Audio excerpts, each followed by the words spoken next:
बिस्मिल्लाहिर्रहमानिर्रहीम। अस्सलाम वालेकुम स्टूडेंट। हमारा आज का टॉपिक कॉन्फिडेंस लिमिट या कॉन्फिडेंस लेवल पे है।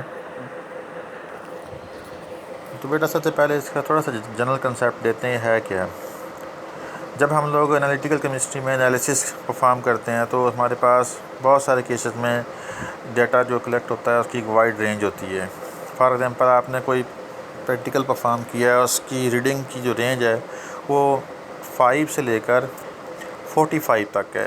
यानी आपकी लोअर जो रीडिंग है वो 5 है, फिर 6 होगी, कोई 8 होगी, 12, 20, 30, बहुत सी रीडिंग है जिनकी आखिरी वैल्यू 45 है।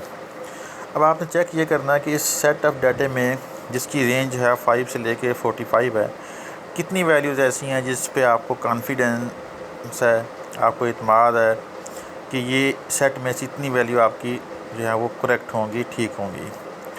अब अपनी इन वैल्यूज़ को चेक करने के लिए ना हम लोग मुख्तलिफ कॉन्फिडेंस लिमिट्स यूज़ करते हैं, जिसको आप लोग पहले पढ़ आए हैं जी। 90% कॉन्फिडेंस लेवल होता है, 95 होता है, 99% होता है, 99.5% होता है, और भी होते हैं, 20% कॉन्फिडेंस लेवल भी है।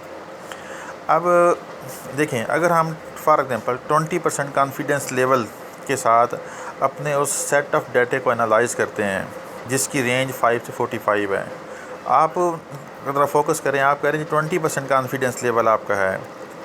जब ये 20% कॉन्फिडेंस लेवल को इस सेट पे अप्लाई करेंगे, पॉसिबिलिटी है कि आपकी चंद रीडिंग जो होंगी उन पे आपको यकीन होगा, ट्रस्ट होगा, बाकी पे आपको डाउट होगा। मिसाल के तौर मैं कहता हूँ इस सेट में आप ये अज्यूम कर लें कि ये रीडिंग जो है 25 से लेके 31 तक जो है ये ठीक है।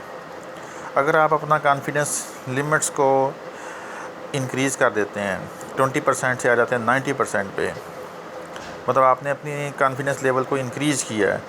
अब उससे क्या होगा कि इस सेट ऑफ डाटे में आपकी जो सिलेक्टेड वैल्यूज़ होंगी, ट्रस्टेड जो वैल्यू होंगी, वो मिसाल के तौर पर जी आप 20 से लेके हम कहते हैं जी 35 तक हो गई हैं। देखिए, जब 20% कॉन्फिडेंस लेवल आपने अप्लाई किया तो उस वक्त उस सेट में से जो ट्रस्टेड वैल्यू आपको फ़ील हो रही थी वो 25 से 31 की रेंज में थी। जब आपने 90% कॉन्फिडेंस लेवल उस पर अप्लाई किया तो फिर उस सेट ऑफ डाटे में क्या है, आपकी जो रीडिंग्स, ट्रस्टेड रीडिंग जो है वो 20 से लेके 35 होगी। मतलब आपकी रेंज बड़ी हो गई, आपके पास ज़्यादा वैल्यू आ गई जिस पे आपको ट्रस्ट ज़्यादा है। ऐसे लेट्स हम तीसरा कॉन्फिडेंस लेवल अप्लाई करते हैं, वो 95% है।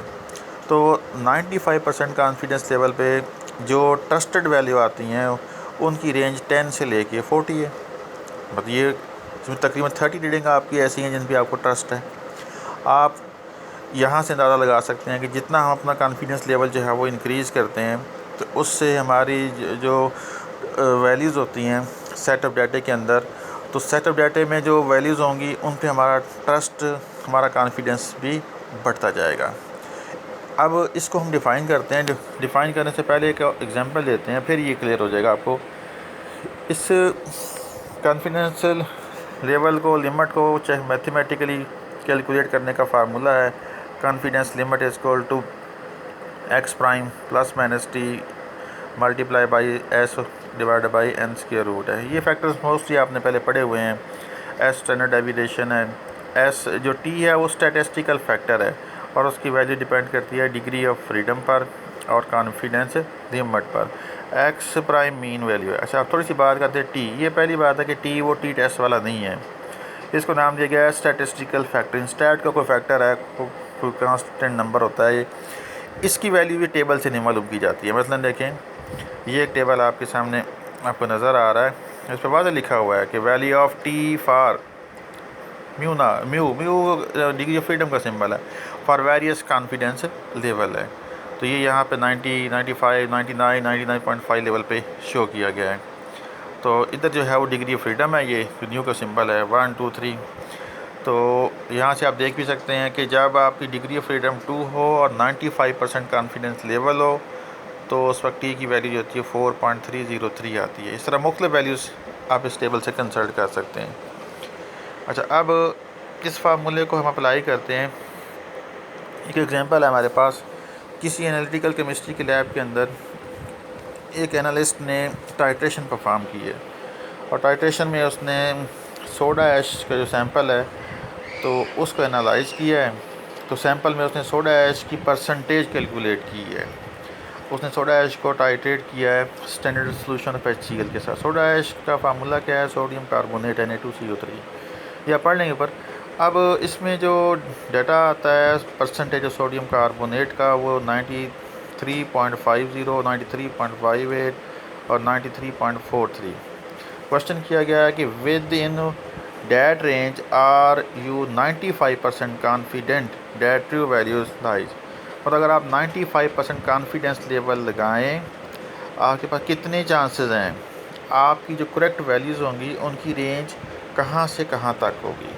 95% कॉन्फिडेंस लेवल पे अगर इन तीनों रीडिंग का एनालिसिस किया जाए तो हमारी जो ट्रू वैल्यूज़ होंगी, जो एक्सेप्टेड वैल्यूज़ होंगी, वो मिनिमम और मैक्सिमम कहाँ तक हो सकती हैं। मैंने अभी जो आपको एक एग्जांपल दी थी, जब मैंने कहा था जी हमने 95% कॉन्फिडेंस लेवल उस एग्जांपल में अप्लाई किया था, तो उस वक्त हमने कहा था हमारी जो कॉन्फिडेंट वैल्यू होंगी, ट्रू वैल्यू होंगी, वो 10 से लेके 40 तक हो जाएंगी। ऐसा क्वेश्चन यहाँ पे किया गया है कि जब 95% कॉन्फिडेंस लेवल लगाया जाएगा तो ये जो तीनों वैल्यूज़ हैं इन की कॉन्फिडेंट रेंज जो होगी वो कहाँ से कहाँ तक है। अब इसको हम सॉल्व करते हैं। तो पहले हमने इसका मीन निकाल लिया, ये आप लोगों ने पढ़ा हुआ है। फिर नीचे इसके जो है वो डेविएशन निकाली गई हैं। डी का जनरल फार्मूला बताया गया है, D1 D2 D3 ये सारे आपने पढ़े हुए हैं। फिर हमने फार्मूला लगाया स्टैंडर्ड डेविएशन का, तो वहाँ से स्टैंडर्ड डेविएशन आ गई हमारे पास 0.075।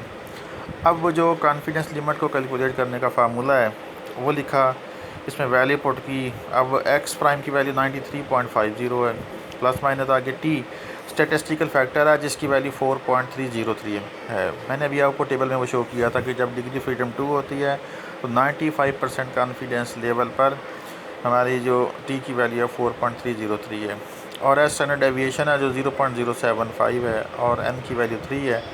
तो जब इसको हल किया गया इसी के फार्मूले की राइट साइड को, तो उसका आंसर 0.19 बनता है। अब यहाँ से ज़रा आप रिजल्ट को एनालाइज करना सीखें। अब जब इसको प्रॉपर हल करेंगे तो आपके दो आंसर बनेंगे, क्योंकि एक बार आप 93.50 में आप लोगों ने 0.19 को ऐड करना है, दूसरी बार आपने माइनस करना है, तो दो आंसर हो जाएंगे। तो जब प्लस करेंगे तो आंसर बनेगा 93.69। अगर आप इसको माइनस करते हैं तो वो 93.31 है। अब यहाँ से जो रिज़ल्ट डिक्लेयर किया गया वो सोचें कि वी आर 95% कॉन्फिडेंट, ठीक है, that true value fall with in 93.31 to 93.69% है। यानी जब हम 95% कॉन्फिडेंस लेवल पे उस टाइट्रेशन के डाटे का एनालिसिस करें, हमें वहाँ से ये बात प्रूव होती है कि उसकी जो ट्रू वैल्यू आएंगी, जो करेक्ट वैल्यू होंगी, उनकी जो रेंज होगी, मिनिमम रेंज उसकी 93.31 है और मैक्सिमम 93.69 है। इससे कम या इससे ज़्यादा वैल्यू जो होंगी वो एक्सेप्टेड नहीं होंगी। अच्छा, अब यहाँ एक और बात, हमने इस न्यूमेरिकल को एनालाइज़ किया है एट 95% कॉन्फिडेंस लेवल। अब ये आज जो ग्रुप नंबर 2 है आपका, रोल नंबर 11 से 20 जो है, ये बच्चे इसी न्यूमेरिकल को परफॉर्म करेंगे, लेकिन ये कॉन्फिडेंस लेवल चेंज करेंगे। मतलब ये 95 की बजाय 90% कॉन्फिडेंस लेवल शो करेंगे। और टेबल मैंने शो कर दिया है, तो टेबल में आप देख लें कि 90% जो कॉन्फिडेंस लेवल है अप्लाई करेंगे, पी की वैल्यू चेंज होगी, तो जिससे ये जो फैक्टर आपका निकला है 0.19, ये थोड़ा सा चेंज हो जाएगा। जब चेंज होगा तो आपकी कॉन्फिडेंस लिमिट की वैल्यू भी थोड़ी चेंज होगी। मतलब ये बच्चे परफॉर्म करेंगे अपनी असाइनमेंट, फिर ये ग्रुप में शो करेंगे, तो वहाँ से आप देख लेंगे कॉन्फिडेंस लेवल जब चेंज किया जाता है तो उससे कॉन्फिडेंस लिमिट भी हमारी चेंज हो जाती है। अच्छा, अब हम आते हैं इसकी डेफिनेशन पे। इस एग्जांपल को सामने रख के आप डिफ़ाइन करें तो बड़ी इजीली समझ आ जाता है टॉपिक। अच्छा, अब कॉन्फिडेंस लिमिट का जनरल मतलब क्या होता है, इंग्लिश में मतलब क्या होता है?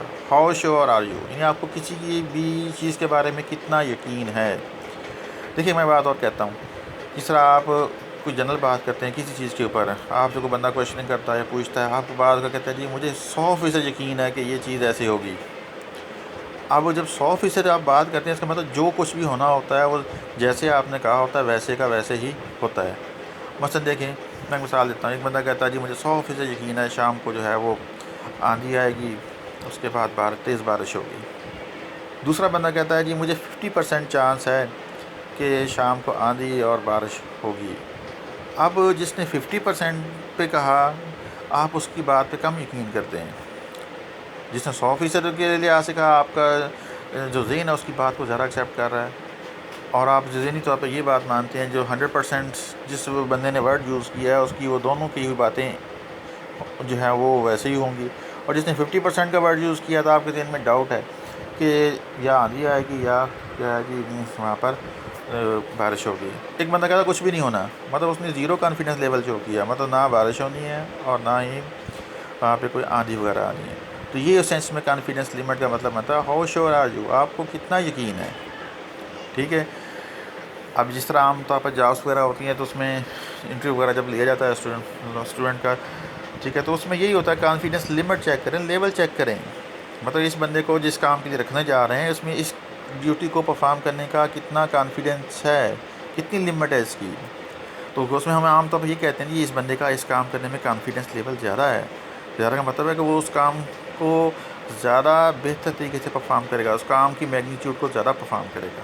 एक बंदा थोड़ा कॉन्फिडेंस लेवल शो करता है, हमारा लेवल ये जहन ये कहता है जी इसमें इस बंदे में इस टास्क को, इस ड्यूटी को परफॉर्म करने की एबिलिटी कम है, मतलब ये बहुत कम जो पार्ट्स होंगे ड्यूटीज़ के वो परफॉर्म करेगा, मोस्टली पार्ट ड्यूटी के ये परफॉर्म शायद ना कर सके। अच्छा, आप डेफिनेशन पे आते हैं।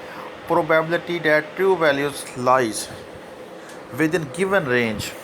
अच्छा, अब गिवन रेंज जो न्यूमेरिकल भी आपने पढ़ा सॉल्व किया, उसमें गिवन रेंज जो है वो 93.69 और 93 पॉइंट जो है वो 31 थी।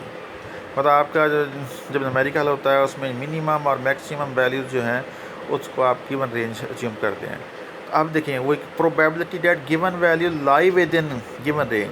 गिवन रेंज बाकी ये नहीं गिवन दी जाती है, नहीं, गिवन इंग्लिश में ट्रांसलेट ना करें। गिवन रेंज मैंने बता दिया है कि जो न्यूमेरिकल सॉल्व करने के बाद मिनिमम और मैक्सिमम वैल्यू होती है उसको गिवन रेंज अज्यूम किया जाता है। गिवन रेंज के अंदर यानी कैलकुलेटेड रेंज के अंदर आपकी ट्रू वैल्यू के एग्जिस्ट होने के जो चांस होते हैं, जो गुमान होते हैं, जो पॉसिबिलिटी होती है, जो प्रोबेबिलिटी होती है, उसको हम कॉन्फिडेंस लिमिट कह देते हैं।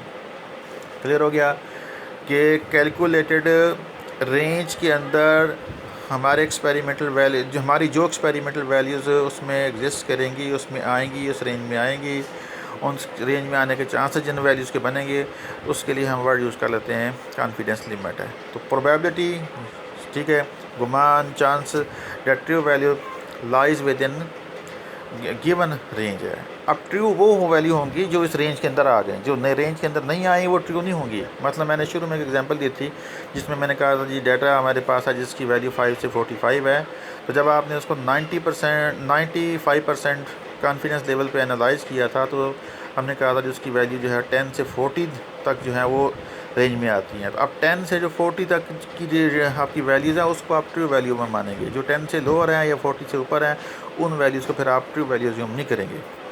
तो जो वैल्यूज़ आपकी रेंज के अंदर आ जाएंगी उनको आप ट्रू वैल्यू कहेंगे, जो नहीं आ सकी वो ट्रू नहीं बनेंगी, मतलब वो सस्पेक्टेड आपकी वैल्यूज़ हैं। तो probability that true values lies within given range. अच्छा, फिर end limit of this range is known as confidence limit है। ठीक हो गया। दूसरी एक और डेफिनेशन है कि लाइकलीहुड, जिसका मतलब लिखा हुआ है अमकान, that true value fall within range is called probability, ठीक है, या कॉन्फिडेंस लेवल भी कह देते हैं, ये भी आसान है। तीसरी ये देखें, ये मैथमेटिकल है। Confidence limit is also define as range of values. अब न्यूमेरिकल में वो रेंज क्या थी, 93.31 से लेके 93.69। तो range of value on other side of calculated mean, तो मीन हमारा क्या था 93.50 था। अब मीन की दो साइड पे वैल्यू आ गई, एक लोअर वैल्यू जो माइनस करने से बनी और एक अपर वैल्यू जो प्लस करने से बनी। तो range of value on other side of the calculated mean that describe the probability of finding the true value.